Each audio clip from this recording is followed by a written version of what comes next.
Voilà, nous sommes ce soir à Bucarest. Nous avons passé la journée à Sinaia pour participer à la conférence du parti Europe des Nations et des Libertés à l'invitation de notre ami et collègue Laurențiu Rebega, qui est en train de monter ici en Roumanie une grande plateforme politique, Patriots.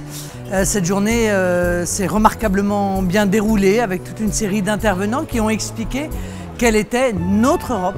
Non pas que nous soyons des anti-européens, ça n'est pas le cas, mais nous sommes des opposants à cette Union européenne qui est totalitaire.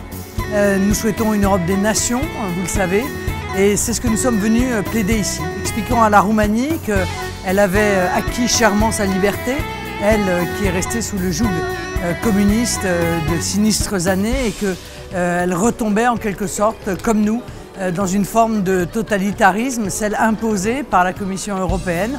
Et c'est cette idée-là que nous voulons faire passer. Il n'y a pas de prospérité, il n'y a pas de sécurité possible, il n'y a pas de défense de l'identité sans la mise en œuvre d'une Europe des nations et sans la disparition de cette Union européenne qui a démontré sur l'ensemble des sujets l'échec qui est le sien. Alors Laurențiu nous a très cordialement invités. Nous avons découvert une Roumanie qui veut s'en sortir, qui reste un pays pauvre au regard de ses voisins, qui est confronté incontestablement à un certain nombre de difficultés, dont la première est évidemment le départ de sa jeunesse. Nous avons du mal en France à donner des leçons car notre jeunesse aussi est en train de partir.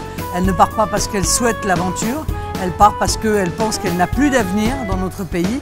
Eh bien, c'est le cas ici en Roumanie. La Roumanie subit une véritable saignée de sa jeunesse qui fuit, qui part poussée par les difficultés économiques que l'Union européenne n'a évidemment pas réussi à résoudre, puisque même dans les pays qui se portaient bien, l'Union européenne a réussi à laisser derrière elle le chômage, la précarité et surtout cette forme de concurrence insupportable où on jette les peuples les uns contre les autres, notamment par l'intermédiaire de la directive détachement des travailleurs que, vous le savez, nous combattons avec beaucoup d'énergie. Alors moi, je souhaite beaucoup de chance à Laurențiu. C'est un jeune homme courageux, solide politiquement, plein d'ambition, et il a raison d'avoir de l'ambition pour son pays, parce que la Roumanie est un grand pays, et il n'y a aucune raison pour que la Roumanie ne s'en sorte pas, ne défende pas ce qu'elle est, et que les Roumains ne se rendent pas compte que dans cette Union européenne, ils y perdront leur bien peut-être le plus cher, qui est leur liberté de peuple, c'est-à-dire leur souveraineté nationale.